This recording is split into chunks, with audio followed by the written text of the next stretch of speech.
الحمد لله رب العالمين والصلاة والسلام على رسوله محمد وعلى آله وصحبه أجمعين أما بعد قال الله تعالى أعوذ بالله من الشيطان الرجيم بسم الله الرحمن الرحيم فإذا قضيت الصلاة فانتشروا في الأرض وابتغوا من فضل الله وقال رسول الله صلى الله عليه وسلم طلب كسب الحلال فريضة بعد الفريضة.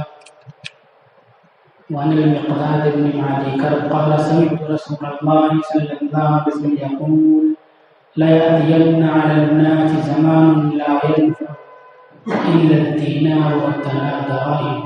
وقال التاجر الصدوق الأمين مع النبيين والصديقين والشهداء. صدق الله العظيم وصدق رسوله النبي الكريم. درود شریف پڑھ لیں اللهم صل علی محمد النبی الأمی وعلى آلہ وسلم تسلیما. معزز سامعین، گزشتہ جمعہ کو لباس کے بارے میں بات ہوئی تھی کہ لباس انسان کے لیے زینت ہے، خوبصورتی کا ذریعہ ہے، حسن کا ذریعہ ہے، جمال کا باعث ہے. اور اسی طرح سے لباس کا پہلا مقصد شرمگاہ کو چھپانا ہے. ہمیں ایسا لباس پہننا چاہیے جس سے ہمارے شرمگاہوں کی حفاظت ہو، چھپ جائیں. دوسری چیز ہم اس میں اچھے لگیں. لباس کچھ متعین نہیں ہے.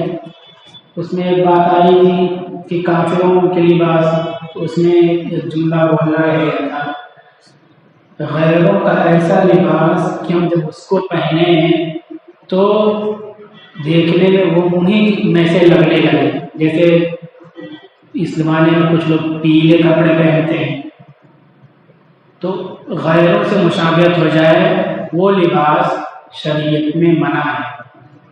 پینٹ شرٹ ابھی غیروں کا لباس نہیں باقی بچا. شروع کے دور میں جب انگریز یہاں آئے تھے تو اپنے علماء مسلمانوں کو پینٹ شرٹ پہننے سے منع کرتے تھے، کیونکہ جو پینٹ شرٹ پہن لیتا تھا تو وہ انگریز معلوم ہوتا تھا. مسلمانوں کے یہاں وہ چیز رائج نہیں تھی، اس لیے منع کرتے تھے. اب کوئی پینٹ شرٹ پہنتا ہے تو کون سے قوم سے تعلق رکھتا ہے، کسی قوم سے مشابہت نہیں ہوتی ہے، اس لیے اس کی اجازت ہے. تو یہ لباس کے بارے میں بات رہ گئی تھی کہ لباس پردے والا ہو، اچھا لگے اور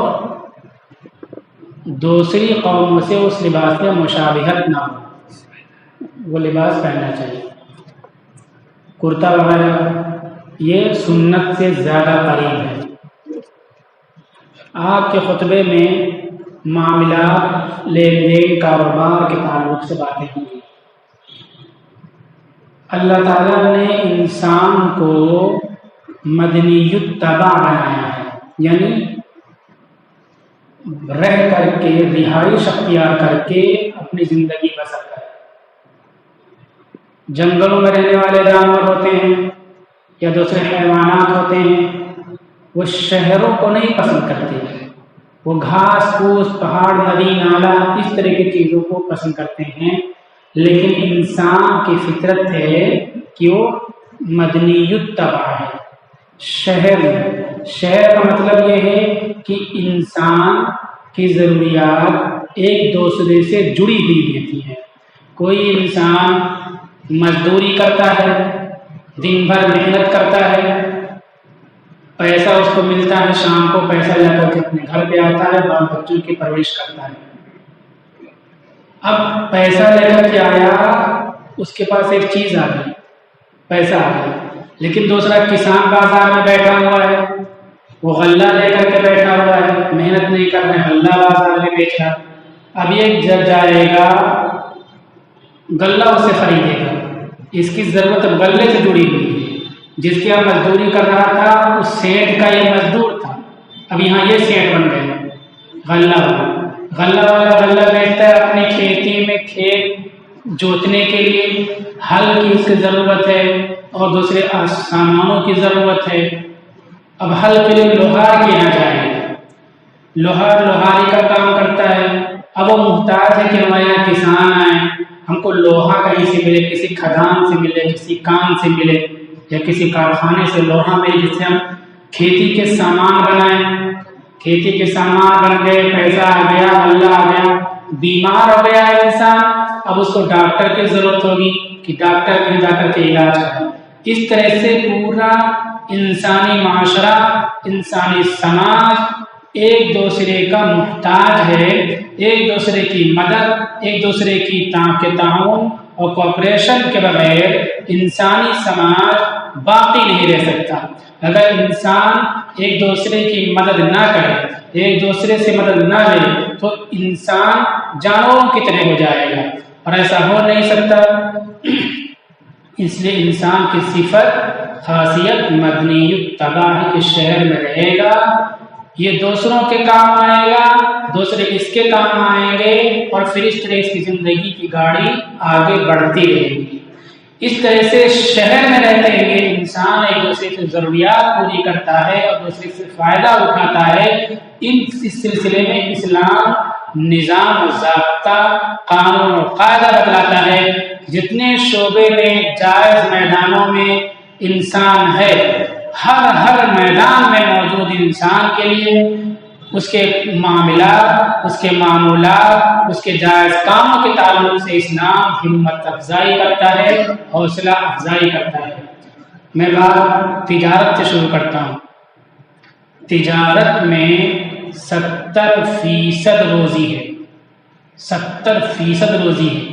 ہم سوچتے ہیں کہ انجینئر اتنا کما لیتا ہے، ڈاکٹر اتنا پیسہ چھاپ دیتا ہے، وہ سب کچھ چھاپنے کے باوجود، کمانے کے باوجود آپ دیکھ لیجئے تجارت میں صرف 10% لوگ ہوتے ہیں۔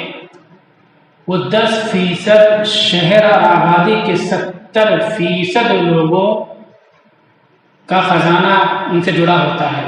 70% لوگ ان تاجروں کے یہاں سامان لیتے ہیں، ان کا پیسہ ان کے وہاں پہنچتا ہے، اس کا سامان ان کے یہاں پہنچتا ہے۔ تجارت میں 70% روزی ہے۔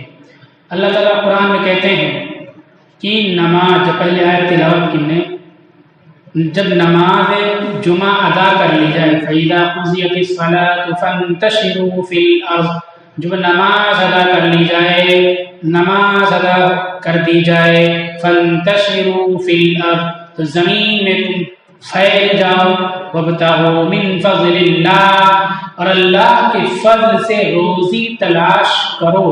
یہ امر کا صیغہ، یعنی ہر حال میں تم روزی تلاش کرو، روزی کے لیے ہاتھ پیر مارو، کوشش کرو، یہ اللہ کا حکم ہے۔ رسول اللہ صلی اللہ علیہ وسلم نے فرمایا، طلب کسب الحلال فریضۃ بعد الفریضہ، حلال روزی ڈھونڈنا، تلاش کرنا،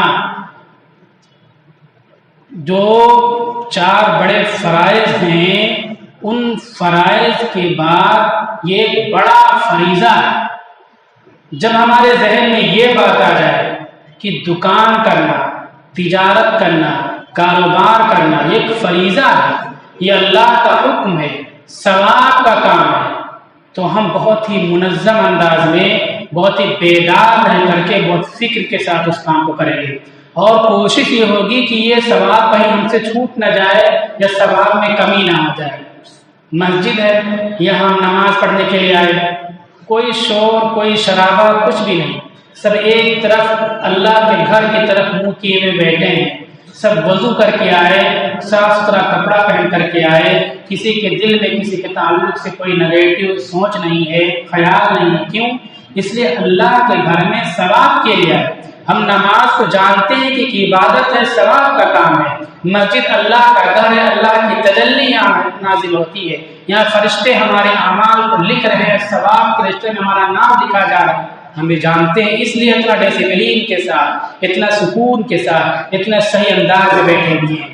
اگر ہم دکان پر بیٹھے ہیں اور یہ جان لیں کہ دکان پر بیٹھنا ثواب ہے، شریعت کا ایک حکم ہے، ایک فریضہ ہے، ایک عبادت ہے، تو دکان پہ بھی واہی تباہی نہیں کریں گے، بلکہ پوری طرح سے اپنے کاروبار پر اپنے دماغ اور ذہن کو کنسنٹریٹ کریں گے اور دماغ لگائے رہیں گے۔ ابھی دیکھو جو باتیں ہوتی تھی کاروبار میں دنیا بھر کی، وہ تو ہوتی ہی تھی، ابھی آپ بعض دکانوں پہ پہنچو تو دیکھو دکان پہ بیچنے والا موبائل دیکھ رہا ہے. نماز میں کوئی موبائل دیکھتا ہے؟ نہیں دیکھتا، کیونکہ نماز ہوگی نہیں. دکان پہ بیٹھنا ثواب کا کام ہے، تجارت کرنا ثواب کا کام ہے، روزی حاصل کرنا عبادت ہے، ثواب ہے. پورا دماغ اسی میں لگائیے. پورا دماغ کب اس میں لگے گا؟ جب دل میں ہو کہ یہ ثواب ہے، یہ عبادت ہے. اگر ثواب اور عبادت کا تصور دماغ سے نکل جائے تو تجارت کریں گے، لیکن شریعت کے ضابطے قانون قاعدوں سے آزاد ہو کر کے تجارت کریں گے. ہم لوگ دیکھیں بہت سے مسلمان دکانوں پر ہوتے ہیں، مسجدوں میں بہت نیک ہوتے ہیں اور دینی وضاحت میں ہوتے ہیں، لیکن جب دکان پہ بیٹھتے ہیں تو پوری طرح سے غیروں کا طریقہ اختیار کرتے ہیں، غیروں کی سوچ، فکر، تہذیب و طریقے کے مطابق معاملات کرنے لگتے ہیں. ان کی سوچ یہ ہے کہ عبادت مسجدوں تک، دین گھر تک، پرسنل زندگی میں، تجارت میں دین نہیں ہے. جبکہ شریعت یہ کہتی ہے کہ تجارت ایک عبادت ہے، ثواب ہے، ایک فریضہ ہے، ایک اہم کام ہے جس میں تم کو ثواب ملے گا. تو زندگی کی تمام معاملات میں شریعت حوصلہ افزائی کرتی تاکہ انسان سماج میں مل جل کر کے رہے، اور سماج ایک انسانی سماج اور معاشرہ معلوم ہو، جنگل نہ معلوم ہو، جنگل کے جانوروں کا بھیڑ نہ معلوم ہو. تجارت کی اہمیت بتلائی رسول اللہ صلی اللہ علیہ وسلم نے. تجارت معاشرے کا ایک اہم کام ہے، ایک اہم عمل ہے. تو اس کے بارے میں بڑی فضیلتیں ہیں. ایک روایت میں رسول اللہ صلی اللہ علیہ وسلم نے فرمایا التاجر الصدوق الامین مع النبیین والصدیقین والشہداء. سچا اور امانت دار تاجر میدان محشر میں جب اٹھے گا تو نبیوں کے ساتھ اٹھے گا، صدیقین کے ساتھ اٹھے گا اور شہداء کے ساتھ اٹھے گا. ان لوگوں کا کتنا بڑا مرتبہ ہے، کیا مقام ہے، اس کا ہم تصور نہیں کر سکتے. انبیاء کرام اور صدیقین کے بعد شہداء کا مقام. شہداء خود جنت میں جائیں گے، اپنے پیچھے بے شمار لوگوں کو، رشتہ ناطہ کے لوگوں کو جن کے بارے میں دوزخی ہونے کا فیصلہ ہو چکا ہوگا، ان کو بھی جنت میں لے کر کے جائیں گے. یہ مقام ہے. شہید کتنی قربانی دیتا ہے اور کتنی پریشانیاں برداشت کرتا ہے اللہ کی رضا کے لیے. یہ تاجر تو دکان پر بیٹھا ہوا ہے، اللہ اور اس کے رسول سے کے احکام سے بند کر کے کاروبار کرتا ہے، جھوٹ نہیں بولتا، مال میں ملاوٹ نہیں کرتا ہے، دھوکہ نہیں دیتا ہے اور عیوب کو چھپاتا نہیں ہے. تو یہ دکان پر بیٹھے بیٹھے تجارت کرتے کرتے اتنا بڑا مرتبہ اور مقام حاصل کر لے گا کہ شہداء کے ساتھ پایا جائے گا، انبیاء کے ساتھ پایا جائے گا، صدیقین کے ساتھ پایا جائے گا. یہ معیت، یہ رفاقت، یہ ساتھ میں آنا معمولی بات نہیں ہے. آپ دیکھیے جو نیتا قسم کے لوگ ہوتے ہیں، منتری اور کیا کیا، ان کے ساتھ ایک سیکنڈ کے لیے فوٹو کھنچوانے کے لیے لوگ مرے جاتے ہیں. مطلب وہ نیتا اس کو کبھی پہچانتا نہیں، جانتا نہیں، کچھ بھی نہیں، بس تھوڑی دیر وہاں چلے جائے، فوٹو کھینچ جائے ہمارا اس کے لیے. ان کے ساتھ نہیں، انبیاء کے ساتھ، شہداء کے ساتھ، صدیقین کسی کا اللہ کے نزدیک بہت بڑا مرتبہ ہے. ہمیں ان کے ساتھ فوٹو نہیں کھنچوانا ہے، ان کے ساتھ رہنا ہے، ان کے ساتھ اٹھنا ہے، ان کے ساتھ جنت میں جانا ہے. ہم تجارت کر رہے ہیں، وہاں امانت داری کے ساتھ، سچائی کے ساتھ تجارت کریں گے تو ان لوگوں کے ساتھ اٹھائے جائیں گے. کتنی فضیلت بیان کر دی گئی. اور بھی روایتیں ہیں، میں دوسری روایتوں پر بات کبھی گفتگو کروں گا.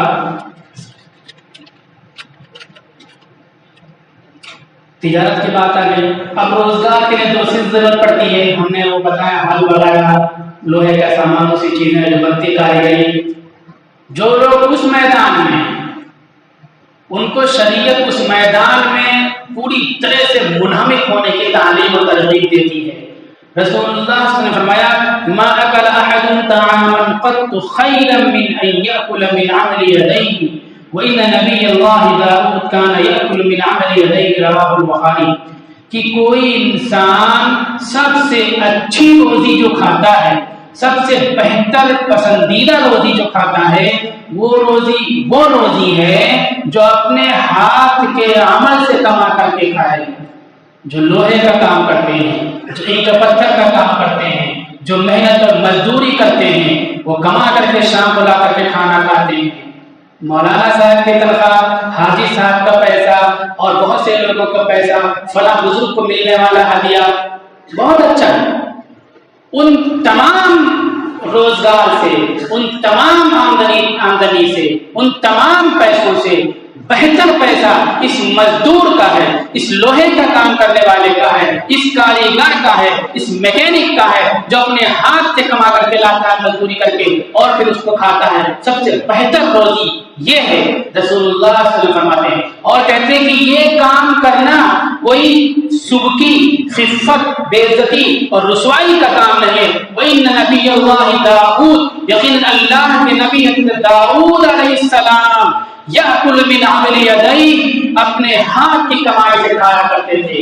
ہم میکینک کا کام کریں، ہم لوہے کا کام کریں، ہم اینٹ پتھر کا کام کریں، ہم کاریگری کا کام کریں، ہم لیبر مزدوری کریں، ہم داڑھی مزدوری کریں، کوئی بھی کام کریں، ہاتھ سے محنت کر رہے ہیں، ہمیں فخر ہونا چاہیے، ہم کو خوشی ہونی چاہیے، پوری کنسنٹریشن، پورا دماغ اسی میں لگا دینا چاہیے کہ نبی کی سنت ہے، سب سے حلال روزی میں حاصل کر رہا ہوں، سب سے پاکیزہ روزی حاصل کر رہا ہوں۔ مایوس نہیں ہونا چاہیے، کم ہمت نہیں ہونا چاہیے اور دل کو چھوٹا نہیں کرنا چاہیے کہ وہ تو جوتا پہن کے جا رہا ہے، موبائل لے کے جا رہا ہے، شیروانی پہن کے چل رہا ہے، پرانے کپڑے میں اور کم شام کو کھانا بنے گا، دال روٹی ہم کھائیں گے۔ بالکل مایوس نہیں ہوئے، یہ دال روٹی تم کو سیدھا جنت میں لے جائے گی۔ وہ گوشت اور بہترین بریانی جو غلط طریقے سے آئی ہوگی وہ اس کو جہنم میں لے جائے گی۔ یہ مزدوری، یہ میکینک بننا، ہاتھوں سے کام کرنا جنت میں جانے کی سیڑھی ہے۔ ہمت افزائی کی سماج میں کام کرنے والوں کے لیے تو ہم لوگ جو اس طرح محنت جفاکشی کا کام کرتے ہیں انہیں خوش ہونا چاہیے۔ ایک روایت ہے، ایک صحابی آئے، رسول اللہ صلی اللہ علیہ وسلم سے مسافہ کیا، جب مسافہ کیا تو ان کا ہاتھ بہت سخت تھا۔ آپ صلی اللہ علیہ وسلم نے کہا کہ تمہارے ہاتھ اتنے سخت ہیں؟ انہوں نے کہا اللہ کے رسول صلی اللہ علیہ وسلم، پوچھا کیوں؟ کہا یہ کہ میں پتھر توڑتا ہوں، اٹھا کے ادھر سے ادھر رکھتا ہوں، توڑنے کے لیے جو اوزار اٹھاتا ہوں وہ محنت کرتا رہتا ہوں، پھر کمائی سے بچوں کی پرورش کرتا ہوں۔ محنت کی وجہ سے پتھر توڑنے، اٹھانے، رکھنے کی وجہ سے ہمارے ہاتھ میں سخت ہو گئے۔ آپ صلی اللہ علیہ وسلم پہلے مسافہ کیا تھا، مسافہ کتنی بڑی بات ہے، سعادت کی بات ہے۔ آپ صلی اللہ علیہ وسلم نے ان صحابی کے ہاتھ کو چوم لیا، بوسہ دیا۔ کتنا مبارک ہے وہ ہاتھ جس ہاتھ کو نبوت نے بوسہ دیا، خاتم النبیین محبوب کبریا نے چوما۔ کتنا مبارک ہے وہ ہاتھ۔ جو لوگ محنت جفاکشی کیا کرتے ہیں، اینٹ پتھر کا کام کیا کرتے ہیں، خوش رہنا چاہیے، ان کو بہت ہی زیادہ خوش رہنا چاہیے۔ نبوت نے مزدوروں کے ہاتھ کو بوسہ دیا اور چوما ہے، اپنے ہونٹ مبارک سے چوما ہے ان ہاتھوں کو، جن ہاتھوں سے محنت کیا جائے وہ ہاتھ کڑے اور سخت ہو جائے۔ کتنی فضیلت کی بات ہے، اس لیے مایوس نہیں ہونا چاہیے، ہمت افزائی کیجیے۔ دوسری روایت میں فرمایا گیا، قیل یا رسول اللہ ای الکسب افضل؟ قال عمل الرجل بیدیہ، پوچھا کہ اللہ کے نبی صلی اللہ علیہ وسلم سب سے زیادہ پاکیزہ، سب سے زیادہ اللہ کو پسندیدہ کون سی روزی ہے؟ ہم لوگ سوچیں گے کہ حدیث صاحب یا کسی بزرگ کا تبرک ملے گا، لیکن اس میں اثر اور تاثیر ہے، وہ اچھی چیزیں ہیں، لیکن یہاں رسول اللہ صلی اللہ علیہ وسلم کی زبان مبارک سے سب سے مبارک روزی، سب سے اچھی روزی کیا بتلائی جا رہی ہے؟ عمل الرجل بیدیہ وکل بیع مبرور، انسان کے ہاتھ کی روزی سب سے زیادہ مبارک، سب سے زیادہ پاکیزہ روزی ہے۔ اور دوسری روزی وہ ہے جو پاکیزہ تجارت کے ذریعے سے حاصل کی جائے۔ ہم لوگ تجارت کی بھی کوشش کریں، تجارت کی پریشانی ہو تو ہاتھ سے کام کرنے میں بالکل شرم محسوس نہ کریں، فخر محسوس کریں۔ نبی کی سنت، نبی کا طریقہ ہاتھ سے کام کرنے کا ہے۔ یہ حدیثیں بھی، یہ فضیلتیں تھیں، اس کی بنیاد پر مسلمانوں نے 1001 چیزیں ایجاد کی ہیں جسے آج بھی دنیا میں لوگ استعمال کر رہے ہیں۔ ہم کو غلام بنانے کے لیے، ذلیل کرنے کے لیے کہا جاتا ہے کہ مسلمانوں نے کوئی چیز ایجاد نہیں کی ہے، بالکل جھوٹ بولا جاتا ہے۔ 1001 انوینشن آف مسلم ہیریٹیج کتاب اٹھا کر کے دیکھ لیجیے، اس کا اردو میں بھی ترجمہ ہو گیا ہوگا، میرے پاس انگریزی میں دوسری اس کی ورژن موجود ہے جو انڈیا کے کسی دوسرے سے کاپی کر کر کے لکھا ہے۔ مسلمانوں نے ایجاد کی چیزیں، بہت سے لوگ کھیتی کرتے ہیں، بہت پریشانی پڑتی ہے، میں بھی کسان کا بیٹا ہوں، بہت پریشانی پڑتی ہے، دھوپ میں، سردی گرمی، وہاں مایوس نہ ہونے پائے کسانوں کے لیے، پیڑ پودا لگانے والوں کے لیے فرمایا گیا ما من مؤمن يغرس غرسا او يزرع زرعا فيأكل منه طير او انسان او بهيمة الا كان له صدقة، کہ کوئی مومن جو پودا لگاتا ہے یا کھیتی کرتا ہے، اس پودے سے، اس کھیتی سے پرندے کھائیں، انسان کھائیں، جانور کھائیں، یہ سب جانور کھا جائیں گے، پرندے کھا جائیں گے، چور چوری کر کے لے جائے گا، کوئی بھی کھائے گا تمہارا لگائے کے تیل، تو وہ جو کھا رہا ہے تم کو صدقے کا ثواب ملے گا۔ دوسری روایت میں نعم المال الصالح للمرء الصالح، بہترین مال نیک انسان کے لیے ہوتا ہے، نیک انسان بہترین مال حاصل کرنے کی کوشش کرتا ہے اور اسی کو وہ استعمال کرتا ہے۔ یہ ہم نے بتایا کہ سماج کو جوڑنے کے لیے، سماج کے ڈیولپمنٹ کے لیے، ترقی کے لیے، ہر میدان میں کام کرنے والوں کے لیے شریعت فضیلت بیان کرتی ہے۔ تجارت، ہاتھ سے کام کرنے کی بات، کھیتی کی بات کہی۔ اب آخر میں دوسری روایت پیش کرتا ہوں، پیسہ حاصل کرنے کی کوشش کریں، شریعت کا حکم ہے، آمدنی بڑھانے کی فکر کریں اور بہت زیادہ خرچہ نہ کریں، ڈی جے پی جے، جوتے، کپڑے، موزے، نیٹ پیک خرچ نہ کریں۔ یہ قیامت کی علامتیں چل رہی ہیں، قرب قیامت کے معاملات چل رہے ہیں۔ حضرت مقداد رضی اللہ تعالیٰ عنہ کی حدیث ہے،